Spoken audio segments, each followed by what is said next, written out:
Pak, bagaimana? Ya, seluruh pelaporannya sudah diproses dan diterima dan nanti prosesnya dijelasin. Karena ini yang punya kuasa melaporkan. Saya hanya mendampingi yang melaporkan. Baik, selamat sore rekan-rekan sekalian. Nanti Bang Ruli akan tambahkan. Saya hanya memberikan informasi bahwa semenjak kedatangan kami untuk membuat LP, seluruh proses tadi kami ikuti dari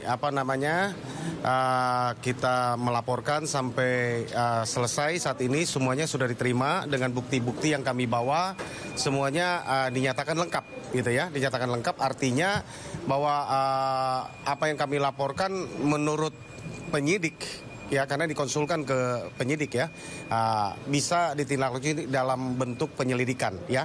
Apakah nanti akan naik ada pidananya, naik menjadi sidik atau tidak, itu kita serahkan kepada penyidik. Itu yang bisa kami informasikan. Jadi terkait laporan kepada Aib dan D, ya kan, atas dugaan memberikan keterangan palsu di bawah sumpah di Polres Cirebon pada tahun 2016 yang lalu, ya. Karena klien kami merasa dirugikan, ya kan, akibat dari pernyataannya yang mereka ini akhirnya mendekam di penjara seumur hidup, ya, 7 orang ini dari 6 orang, gitu. Demikian. Nah, ini Bang Ruli akan tambahkan ini tunjukkan. Baik, saya yang membuat laporannya atas nama para terpidana. Kiri, Pak.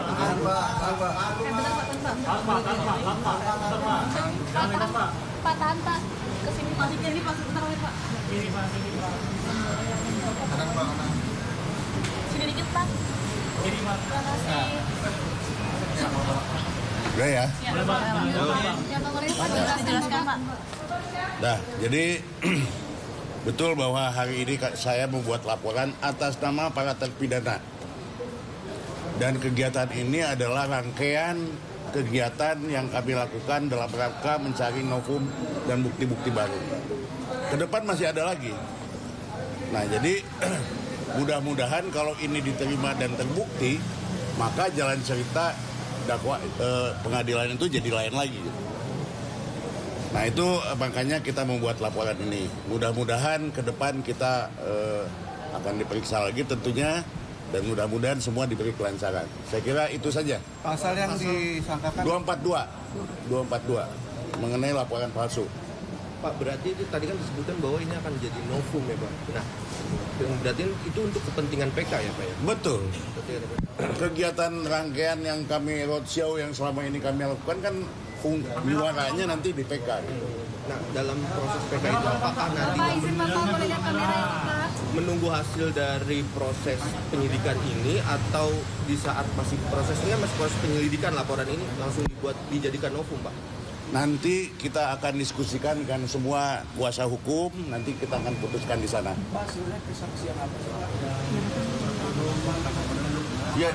Ya jelaslah kesaksian yang kita laporkan itu adalah kegiatan atau ucapan bohong yang dilakukan oleh Aib dan Dede yang menyatakan bahwa mereka melihat 5 itu yang saat ini ada dalam jadi terpidana itu ada di depan SMP 11. Faktanya mereka nggak ada di situ, tapi dibilang di situ, gitu loh. Dan banyak hal yang kita lihat bahwa dilempari di situ. Ya, penduduk sana kita udah ambil bukti-bukti, nggak ada tuh keributan malam itu. Demikian juga yang punya warungnya. Saya udah datang ke sana ngecek, nggak ada keributan tuh. Ini kan berarti diada-adakan. Ya. Tapi saya juga tidak boleh mendahului penyidikan, ya nanti penyidikan lah yang lebih jelas bagaimana nih sebenarnya duduk permasalahan dan siapa yang berbohong atau dan yang tidak, nanti akan ketahuan. Bapak, berarti apakah juga disampaikan bahwa waktu tahun 2016 itu Dede dan juga Aib ini nggak pernah dihadirkan di persidangan, juga disampaikan tadi, Pak? Ya. Tapi ada BAP-nya, tapi dia tidak dihadirkan. Betul. Satu hal ya yang menjadi keanehan buat kami, saksi itu semua di BAP. Tapi kecuali si Aib Dede ini, waktu di BAP dia kemudian Tidak hadir di penyidikan. Tidak dihadirkan. Tidak dihadirkan di persidangan. Bukan, waktu dia di BAP, dia di bawah sumpah. Artinya dari situ sudah kelihatan bahwa dia tidak akan dihadirkan. Yang lain nggak disumpah. Yang lain disumpahnya di pengadilan. Kok dia disumpahnya di depan penyidik? Ini dugaan ya. Tapi marilah nanti kita lihat bagaimana penyelidikan dan penyidikan yang dilakukan oleh kepolisian. Apakah nanti ada kemungkinan saksi yang didatangkan untuk memperkuat ini? Banyak. Saya udah ngumpulkan lebih dari 10 saksi kok. Yang belum pernah diperiksa itu saksinya. Saya nggak boleh sebut nama saksinya karena belum waktunya ya. Nanti ada. Tapi artinya lebih dari 10. Ya. Siapa? Saya nggak tahu AF-nya melarikan diri atau enggak. Ya. Kita lihat ya nanti panggilan polisi dia datang atau enggak gitu. Ya. Iya. Ada soal tentang nasib Kapolda Jabar yang banyak disindir nih.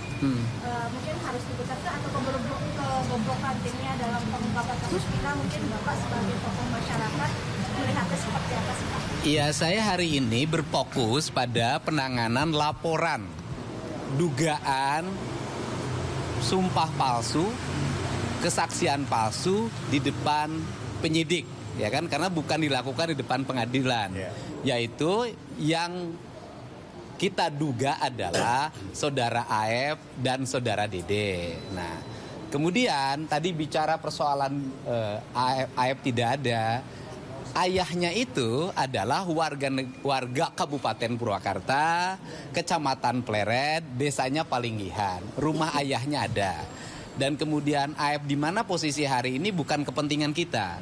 Kepentingan kita hari ini adalah kita berkepentingan bahwa 7 orang terpidana yang masih mendekam di penjara harus punya jalan untuk keluar.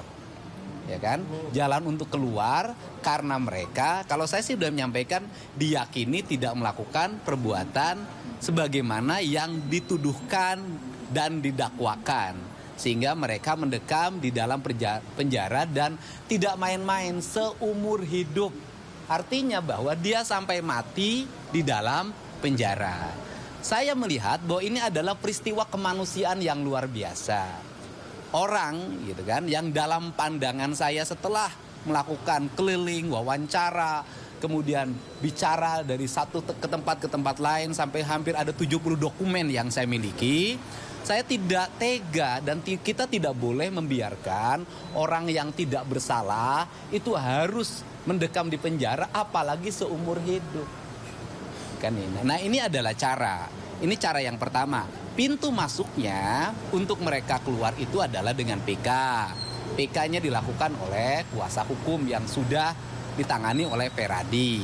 Nah, kemudian pintu-pintunya kan sudah disampaikan. Satu, pintunya melalui dugaan kesaksian palsu RT Pasren dan anaknya Abdul Kahfi. Yang kedua, kesaksian palsu di BAP terhadap terduga AF dan Dede. Memang ada yang berat menurut saya. Ada yang berat secara psikologi ini adalah menyangkut pernyataannya Saudara Sudirman. Beratnya bagaimana? Satu sisi Saudara Sudirman tuh pernyataannya sangat merugikan ya, baik buat Peggy kemarin maupun terhadap 7 terpidana yang lainnya. Tetapi di sisi lain Saudara Sudirman pun adalah orang yang dipidana. Nah, ini kan dilema kita. Untuk itu sebenarnya ada solusi yang terbaik terhadap Saudara Sudirman. Saya berharap, nanti kan Saudara Sudirman pasti akan jadi saksi juga di peristiwa ini. Nanti Saudara Sudirman diperiksa aspek kecakapannya. Apakah dia cakap untuk melakukan perbuatan hukum atau harus di bawah pengampuan. Nah, kalau harus di bawah pengampuan, maka keterangan-keterangan Sudirman yang terdahulu itu gugur dalam pandangan saya. Tidak bernilai. Nah, ini kan aspek sosial inilah yang saya jalankan sehingga kan sekarang kasusnya jalannya sudah mulai terbuka. Dan saya meyakini betul bahwa Mabes Polri di bawah kepemimpinan Pak Kapolri akan terus berjalan pada rel yang benar. Dan ke depan kita berharap kasus peradilan yang sesat tidak boleh terjadi lagi. tidak boleh ada korban-korban diakibatkan oleh peradilan yang mengadili orang tanpa fakta yang memadai, tanpa alat bukti yang memadai. Dan sudah diakui kan bahwa kasus ini tidak dilengkapi oleh Science Crime Investigation kan, tidak dimiliki, CCTV-nya sampai sekarang nggak dibuka. Nah dari sisi aspek teknis sebenarnya kan gampang. Misalnya mereka waktu itu di mana sih bermalamnya, jam sekian di mana, mereka kan punya HP. HP-nya kan sudah disita, tinggal dibuka saja HP-nya. Nanti kelihatan posisinya dan ini tidak bisa dibantah lagi karena aspek sains. Mudah-mudahan Mabes Polri nanti akan menangani menggunakan pendekatan aspek sains, bukan katanya. Ya. Bapak kan sudah menilai kalau terpidana ini tidak bersalah. Kemudian di sisi lain ada orang mati 2 orang. Lantas siapa yang bisa dituntut pertanggungjawaban atas kematian 2 orang ini? Apakah karena memang kecelakaan atau ada ilmunya gitu? Bertanya persoalan yang meninggal itu 2 orang sebenarnya bukan ranah saya, tetapi ranah kepolisian. Tetapi ini kan cara, kalau nanti kemudian 7 terpidana itu dibebaskan melalui VK, maka akan muncul pertanyaan berikutnya. Apa yang sebenarnya terjadi pada Eki dan Vina? Apakah ini kecelakaan murni atau pembunuhan? Kalau kecelakaan murni maka selesai, ya gitu loh. Berarti ada penanganan perkara yang salah. Kalau pembunuhan nanti tinggal Mabes Polri mencari siapa pembunuh yang sebenarnya. Oke? Cukup kan?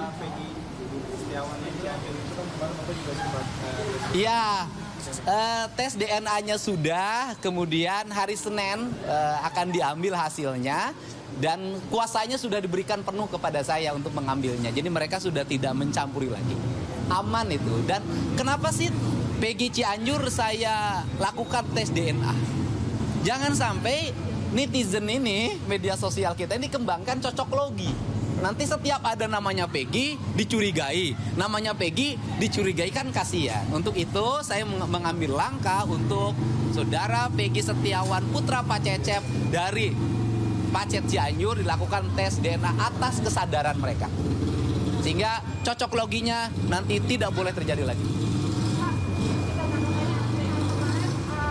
Kuasa hukum dari HRT sendiri kan Pak, bahwa HRT memberikan keterangan yang sebenar-benarnya.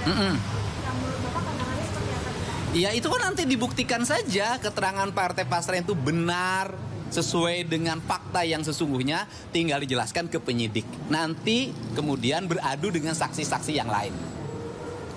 Cukup kan? Untuk HRT itu sendiri, Kenapa? HRT Pasren mungkin ada jadwal pemanggilannya kapan? Oh, itu nanyanya jangan ke saya kan bukan penyidik. Kan sudah beberapa bulan gitu. Oh belum, saya belum update urusan itu.